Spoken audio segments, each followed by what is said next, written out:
That's what you should always think of when somebody says work. Force times distance. W is equal to F times delta x. The book calls it S, by the way. I don't know about that because it's just displacement. It's how far the thing moves. We already used the word delta x for that, the term delta x for that. It's best to stick with that for me. But anyhow, force times displacement. That's the sort of naive definition of work, force times distance. That's correct if the force is a constant and is only along one dimension, but we refined this definition last time to cover the case where the force is changing as the thing moves along and where the force is not in the same direction as the displacement, and obtain finally the sort of perfect final definition of work is the integral of the dot product of the force and the displacement. I might put some limits here, A and B. That tells me the work that's done by the force F as the object is transported from point A to point B. So I go from A up to B. What I'm supposed to do is at each point along the line, take the force that prevails at that point, take the dot product of that with the displacement to the next point, and then integrate that up all the way along the line. Thank God we almost never have to actually calculate from that formula, but it is the sort of perfect final definition telling you what to do in every possible eventuality. Power, I mentioned at the very end, is just the rate at which work is performed.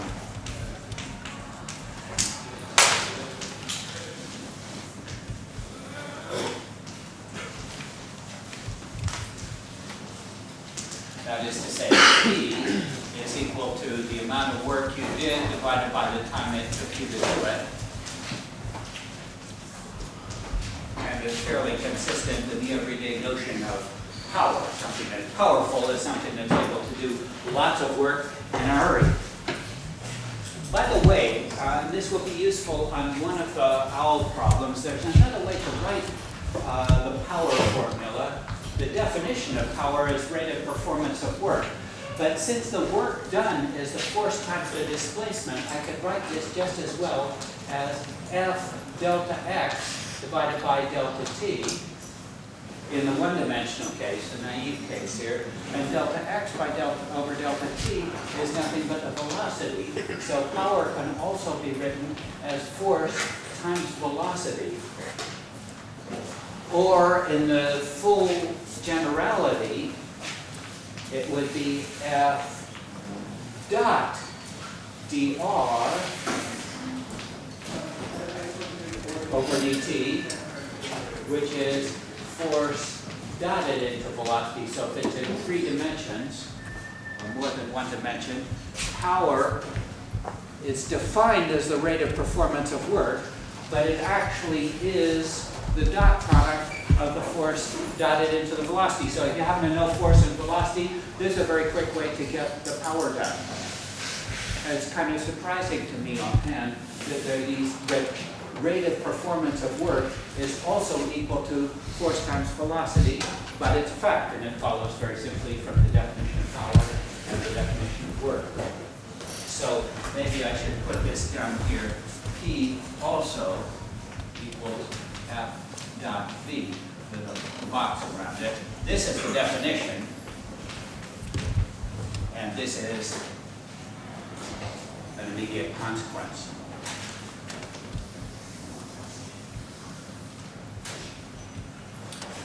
Now, my project for today is the work energy theorem.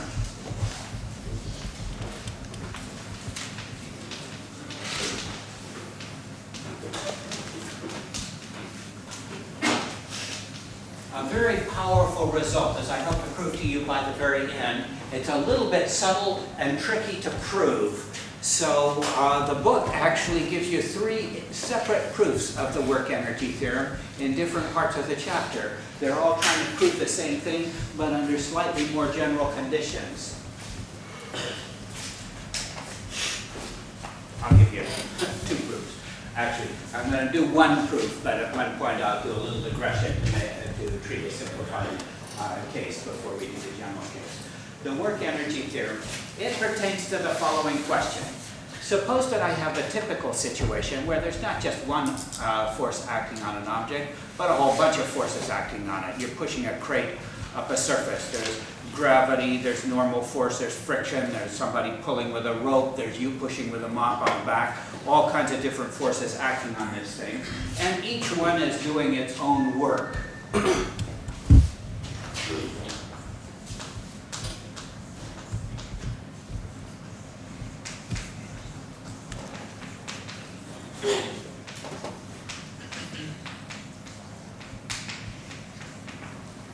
Each does its own work.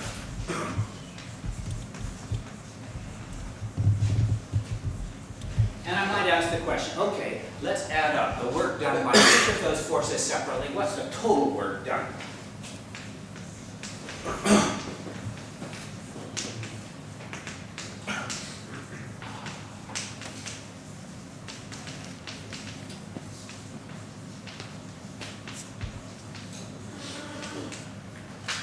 That's the essential question. I could write this out. This is going to look a little bit abstract here, but what am I really talking about here? W total, the total work done, is equal to the work done by force number 1, let's say, plus the work done by force number 2, plus ... all of the individual works. What are those? Well, the work done by force number 1 would be the integral of F1 dot dr, the displacement from point A to point B. I won't bother to put those limits in. And then the work done by force number 2 would be F2 dot dr, integrated, and so on.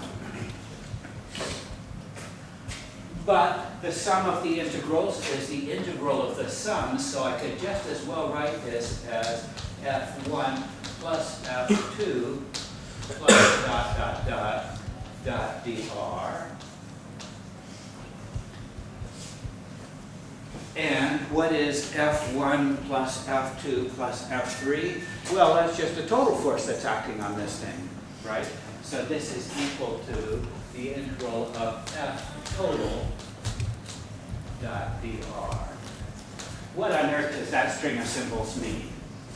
It says that the total work, by which I mean the sum of each of the individual works, is actually equal to the work done by the net force. So you could have calculated this either of 2 ways. You could take each of the forces separately, find out how much work they did, and then add them all up.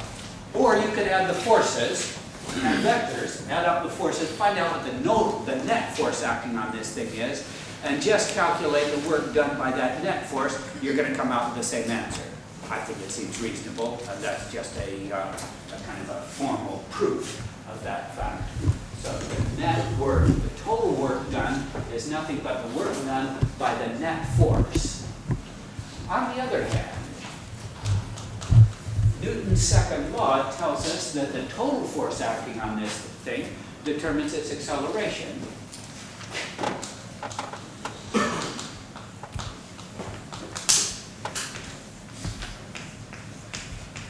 Newton's second law says that F total is equal to the mass of the object times its acceleration.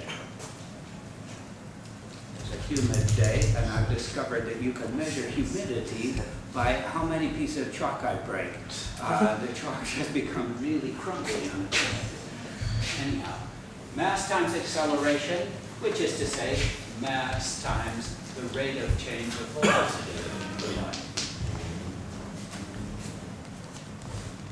Let's put these 2 together.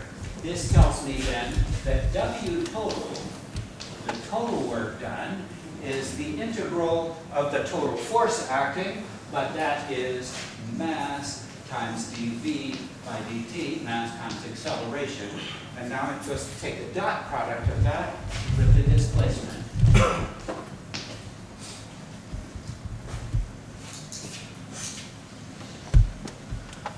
Folks, at this point, the dot product becomes a bit of a distraction, at least for me. So what I'm going to do is, for a moment, do a special case, the one-dimensional case, okay? So, for a moment, we're going to be talking only about things that move along one direction. So V and R are both in the same direction. And I don't need to worry about the dot product. Then I'll come back and treat this general formula in a moment. So one-dimensional.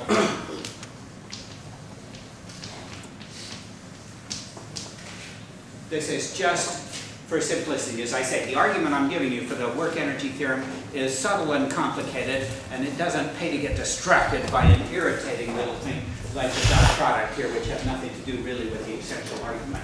So one-dimensional case. This is as a warm-up.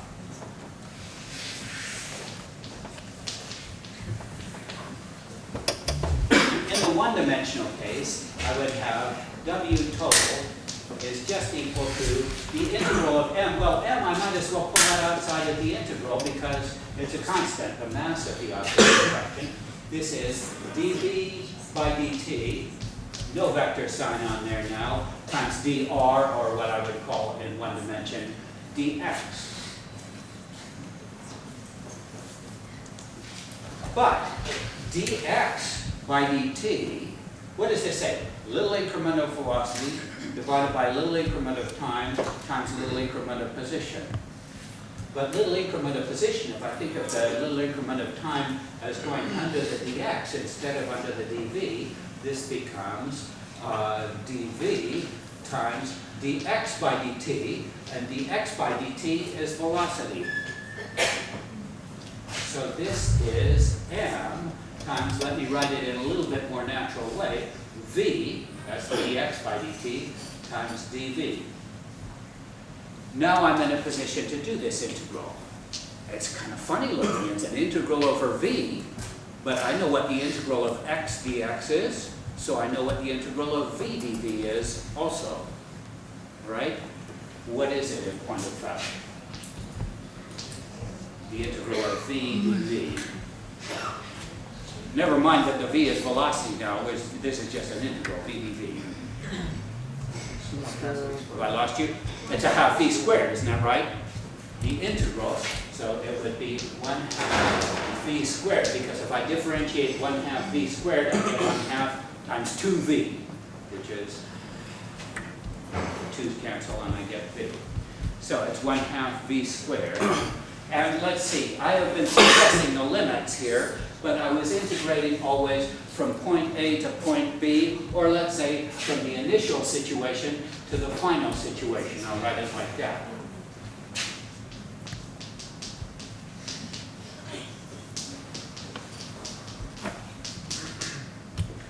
So what's the answer here then? It's 1/2 mv final squared minus 1/2 mv initial squared. That's the theorem. You're supposed to gasp. Incredible. No, maybe not yet. This quantity here, 1/2 mv squared, anybody remember that? You probably encountered that before. That's kinetic energy. So let's define why it's called kinetic energy will be more clear on Monday, but define kinetic energy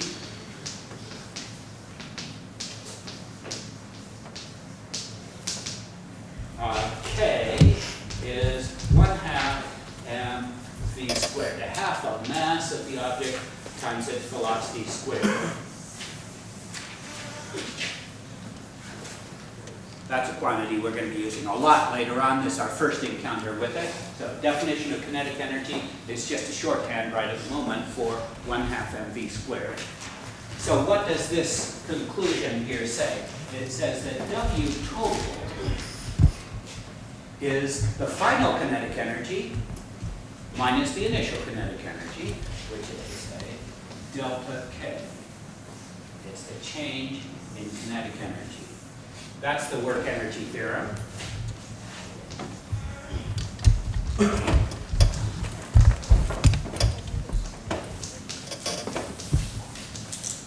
In the one-dimensional case, somewhat simplified case, work energy theorem says that the total work done on an object, out of all the different forces, the total work done on an object is equal to the change in kinetic energy.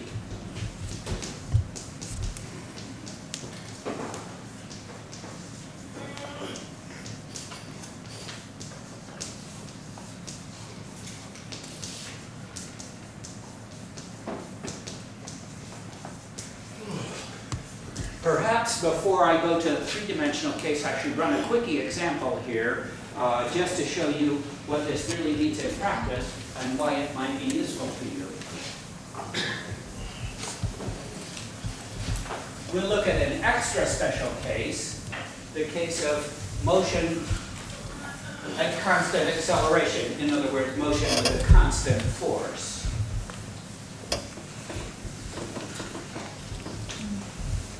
So actually, let's just call this example an example.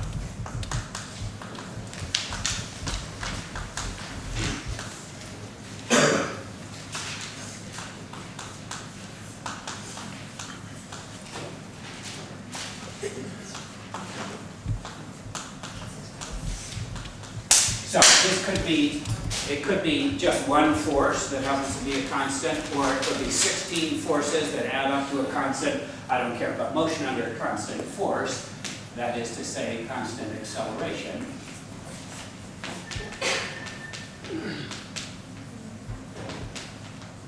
What does the work energy theorem say in that case? Well, W total would be equal to the integral of this force, the total force acting, times the displacement. But if the force is constant, this is just plain old F times the displacement, delta x. In fact, I don't need the integral form at all. If the force is a constant, I'm back to the very naive definition of work as force times distance. So it's force times distance, but the force, of course, is mass times acceleration, so I can call it ma times delta x. What's the work energy theorem say? It says that that's equal to the change in kinetic energy, 1/2 mv final squared minus 1/2 m initial squared. The right-hand side there doesn't depend on any special conditions like constant force or anything, but the left-hand side was for constant force because I didn't have to do an integral. F came outside of the integral sign. Well, what does this combination here do for me? I see that there's a common factor of m. I'll cancel that. And I want to clean up the 2's on this side, so I'll multiply through by 2. And what do I get? 2a times delta x equals v final squared minus v initial squared. Sound familiar? Yeah. Oh yes, this is nothing new. We knew that way back at the beginning when we were studying motion at constant acceleration. This is the old formula for acceleration and distance in terms of the difference of the velocities. The formula that sometimes saves you a lot of time as compared to using the position formula because it makes no reference to the time it took. So it's a handy formula.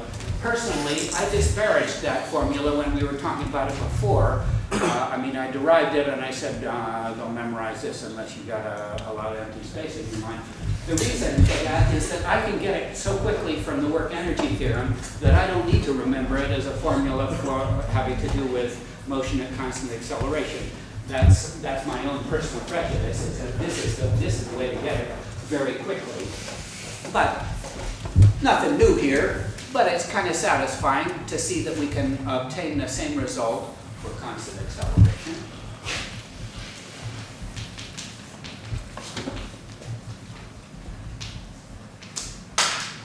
As we got before, I think I mentioned at the beginning last time when I first started talking about work, power, and energy, that we're not changing the rules of the game here. We're on the second floor of the edifice of classical mechanics. The first floor was Newton's laws of motion. They're the foundation. They tell you everything there is to know about the subject. What we're doing now is looking at the same sort of problems from a more sophisticated perspective. And the work energy theorem is a kind of more sophisticated perspective on the same kind of motion that we could have handled before using Newton's law.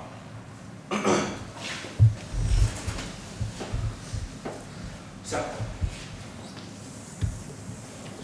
now let's come back to the three-dimensional case. Because it so happens that the work energy theorem here, although it sounds like it depends on the fact that I was assuming a one-dimensional case, is actually much more general than that. It doesn't have anything to do with constant acceleration. It doesn't have anything to do with one-dimensional motion. It's absolutely general. So, back to the general case. Where were we there? W total, sum of all the individual works, we have decided was equal to the integral of m times dv by dt dot dr. Now I want to massage that formula a little bit, keeping the dot product in there now. What is dr? That's a little displacement of the object as it moves along its path, a little infinitesimal displacement there. That's nothing but the velocity that prevails at that point times a little interval of time. Isn't that right? dr is equal to v dt. If you don't like that way of writing it, write it the other way around. That v is dr by dt. Of course it is. That was the definition of velocity. But I write it now in this form. dr is equal to velocity times dt. Let me stuff that in here then. This says integral of m dv by dt time dotted into v itself dt. Now I look at the quantity here, which I will put in parentheses, and I claim that that's equal to d by dt, the rate of change of the kinetic energy.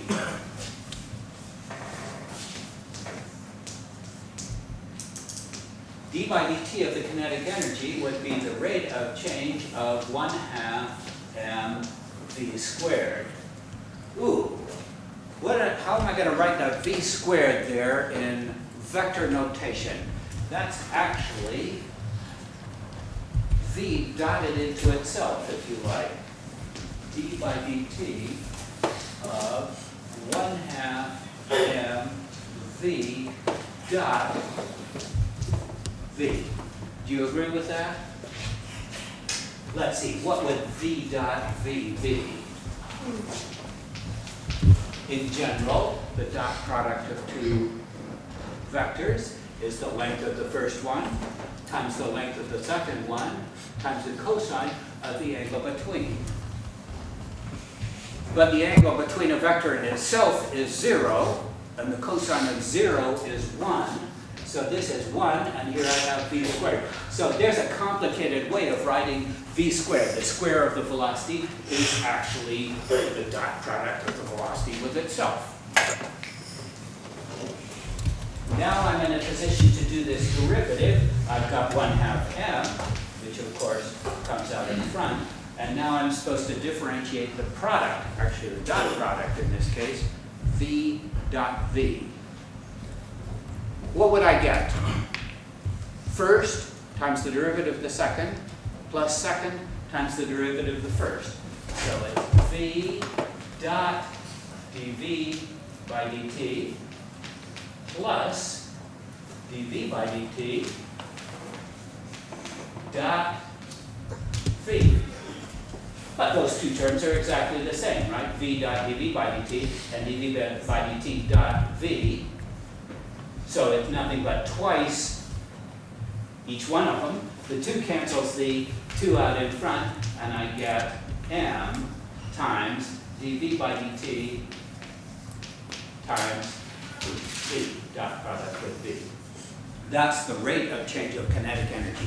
Why on earth is he doing this stuff? Well, that happens to be exactly the quantity that I need in here as the guts of the integral. If you're very fastidious, there's several questions you might be wondering about at this point. Am I damn sure that the product rule applies to a dot product? I mean, that was for a product of 2 functions. Now I've got the dot product of 2 vectors. Am I sure that the product rule still works? Well, if you're really worried about that, one way of doing it is write it out. V squared is v sub x squared, the dot product, plus v sub y squared plus v sub z squared, and then differentiate each term separately. It's a product of the x components plus the y components plus the z components. Differentiate each one separately using the product rule, and then stick it back together. And you've proved that the product rule actually works for a dot product, just as it does for an ordinary product of 2 functional. Why? Because the dot product is really 3 ordinary products added together. Well, where are we? I've concluded, to my satisfaction, if not to yours, that the time derivative of the kinetic energy can be written as mass times the rate of change of velocity dotted into velocity, and that's exactly the guts of this integral here. So this is nothing but the integral of dk by dt times dt. But that is the integral of dk, which would be the final value of k minus the initial value of k.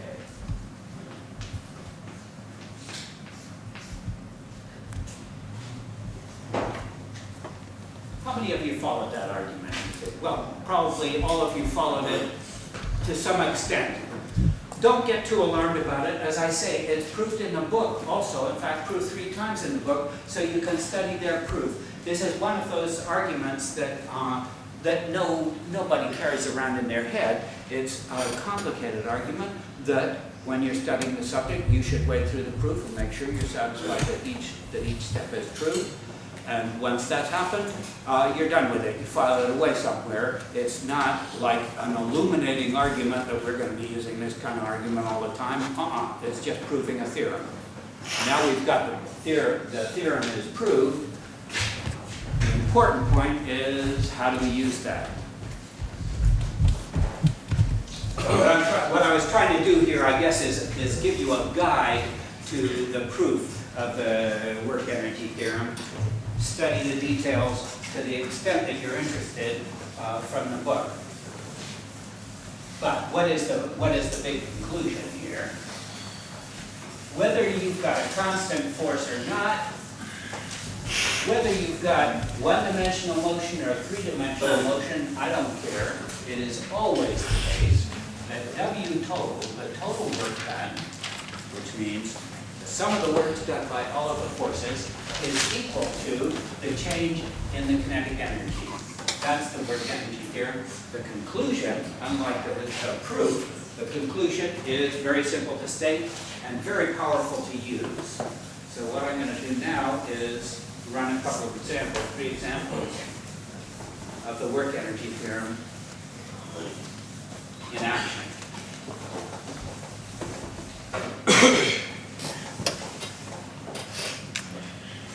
First one, example 2.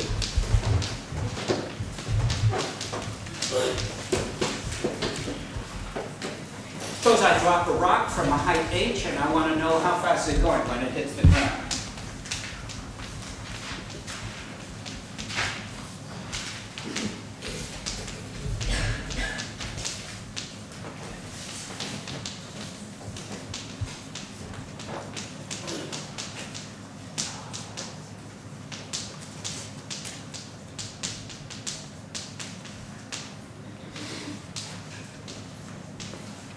Now I know what you're thinking. I know how to solve that problem. We did that kind of problem 2 weeks ago, you know. That's right, I know you do, but I'm going to do it from a different perspective now. I want to talk about it from the perspective of the work energy theorem. So we got that rock by height h, and we want to know how fast it's going when it hits the ground. So what forces act on it? On the way down, how fast is it going? Just before it hits the ground. I mean, just after it hit the ground, it's not moving anymore at all. That's trivial. I mean, just before it hits the ground, right? So, how fast is it going? As it hits the ground, what forces were acting on it on the way down? Gravity, and I guess that's it, right? We're ignoring air resistance as always. So, the only force acting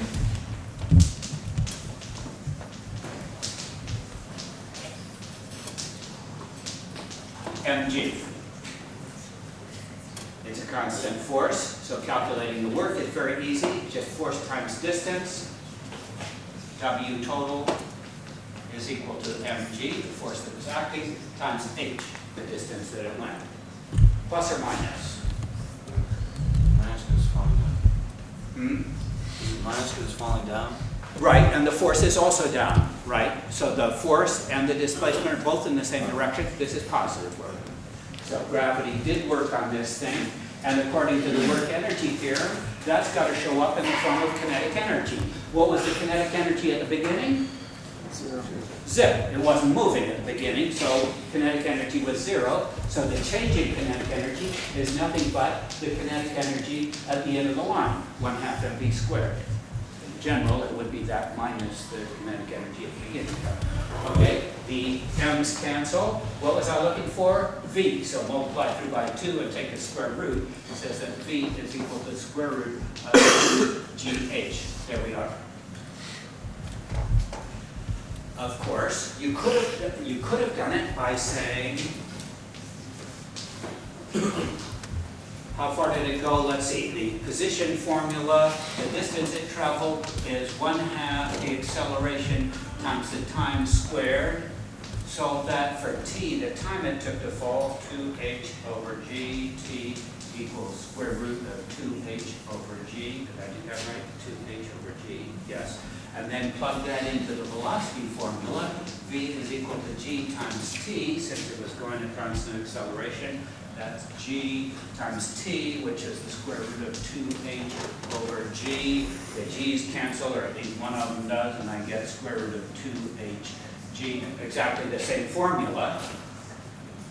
So, if this were the only problem we were ever going to encounter, I don't think there would be any point in doing the work energy theorem, because you can get it almost as fast using the old rituals of motion and constant acceleration. But it's a different way of thinking about it, right? You're thinking of it as work is being done on this thing, and as work is done on it, the kinetic energy increases. A very different sort of mindset than the one that's saying this thing is accelerating in acceleration g, and therefore the distance it's traveled is 1/2 gt squared, so on. It's just a different way of thinking about the same kind of problem. Okay, a little bit more sophisticated example. Suppose that I'm pulling a sled across an icy lake.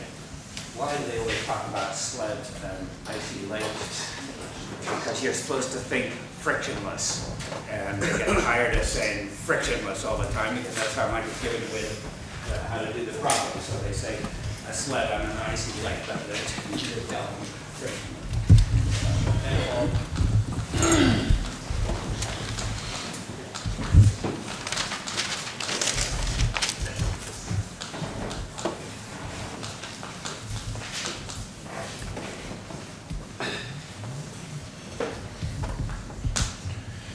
Here we are, and we're going to pull this sled with a force of 40 newtons and at an angle of 60 degrees. So somebody pulling on this thing like that.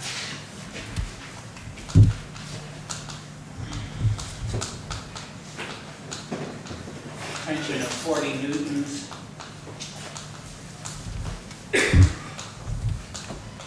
At an angle of 60 degrees. Up like that, and we'll pull it across the ice for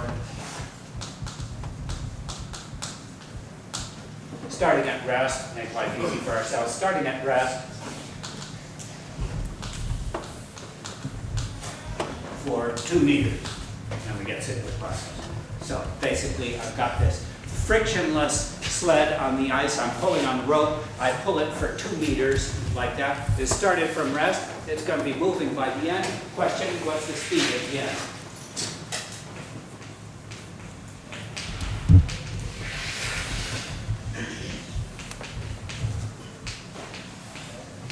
Again, you could do this by, taking the components of the forces, drawing a free body diagram, finding the acceleration, calculating how long it took to go, and then multiplying the acceleration times the time and get the velocity that way. You could do it, but we're going to do it now from the work energy theorem. What forces act on this thing now? Do we know what the mass of the sled is? I do, but I'm not telling you.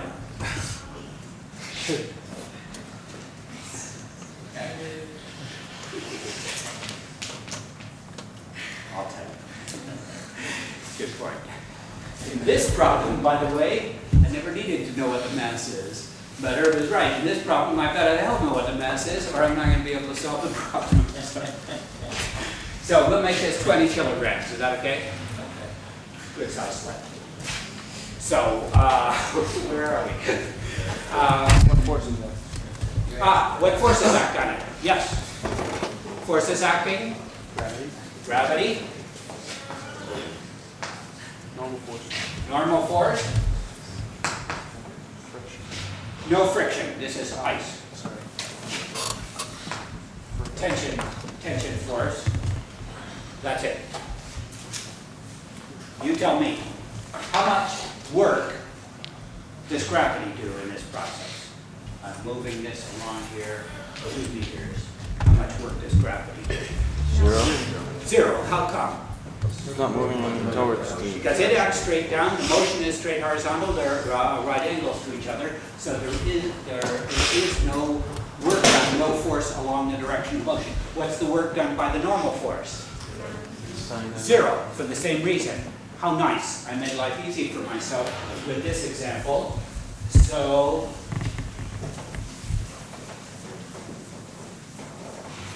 the only work done,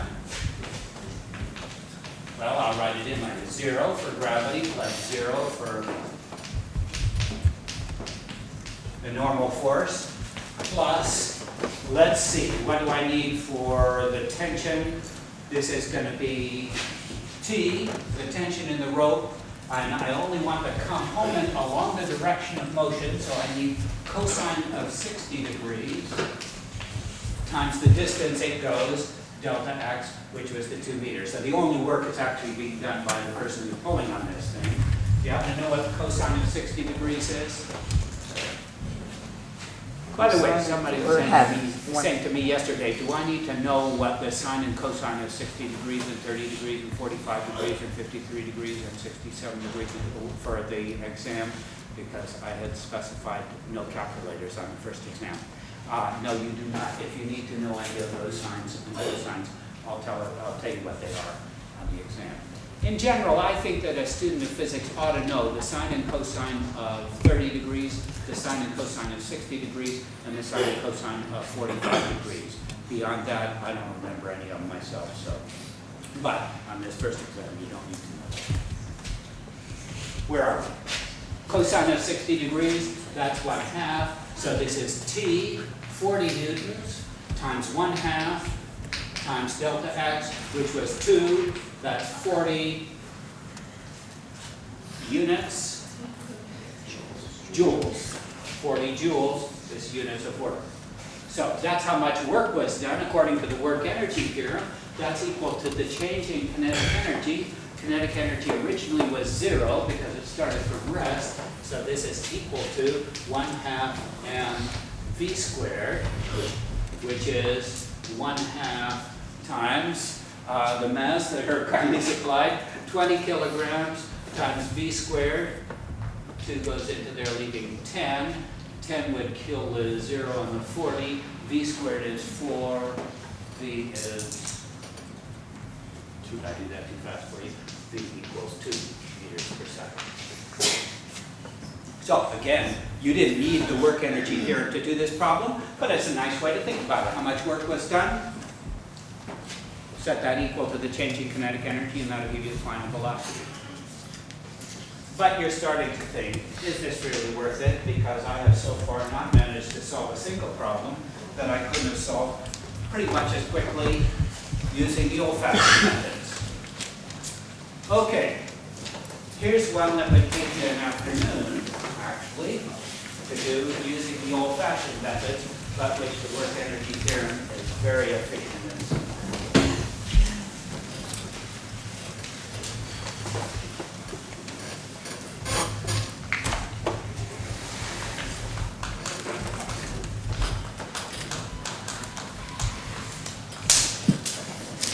Roller coaster.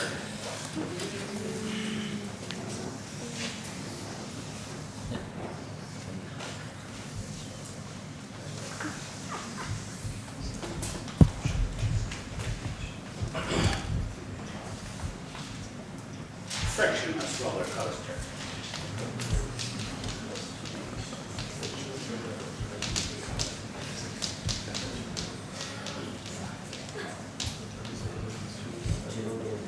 I didn't tell you what the functional form of the track is here. It's actually a hyperbolic Bessel function of the cube root of the arctangent of the distance along the line. That's what it is. It's a nasty function, as you can see. Frictionless roller coaster starts from rest.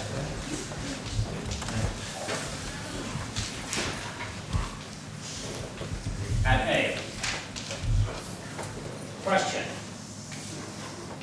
How fast is it going when it gets to point B, which happens to be a height h below A?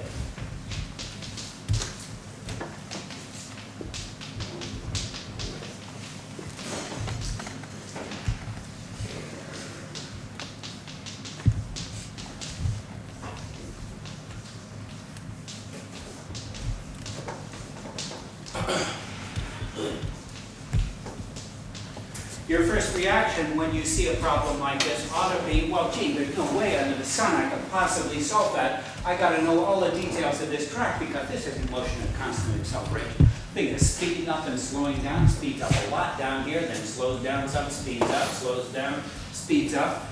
It would be a nightmare to calculate how long it took, for example, to get to point B. That would be a genuinely difficult problem. I don't know any way of getting around that. But all it said was, how fast is it going when it gets to this point here? That I can get from the work energy theorem without ever having to figure out how fast it was going or how slow it was going at any point along the way. Why is that? Well, what forces act on this thing? Here's the roller coaster, partway along the line. What forces are acting on the roller coaster there?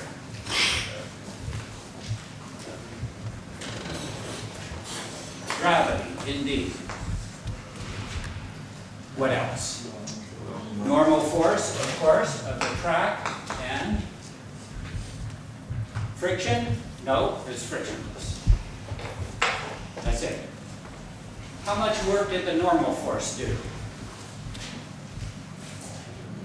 None, because at every point along the way, that normal force is always perpendicular to the displacement, right?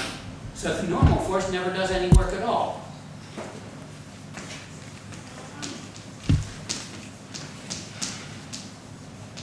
All I need to worry about is the work done by gravity.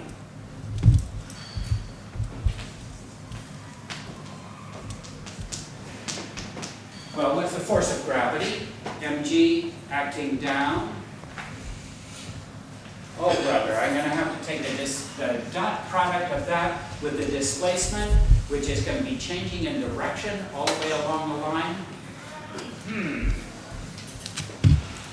Only the force along the direction of motion counts. So this is nothing but mg times the total distance that I went in the direction of the force, which was h. I slipped a fast one on you. When we first introduced work, I said that only the force along the direction of motion counts. Now what I want to do is turn that around and say only the motion along the direction of the force counts, because that's what I'm doing here. I say the motion along the direction of the direction of the force is always straight down, so I just multiply the total distance in the straight down direction by the force here. Do you see the distinction? Only the force in the direction of motion counts. That's why I said F dot delta R, the force along the direction of motion, that's equal to the force times the displacement times the cosine of the angle between the two.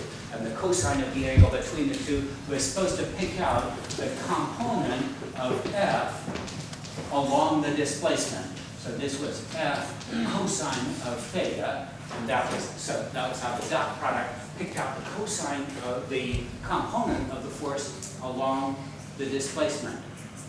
But I could have read that cosine theta exactly the other way around, combining it instead of with a force, combining it with the delta R, and I would say this here is the component of delta R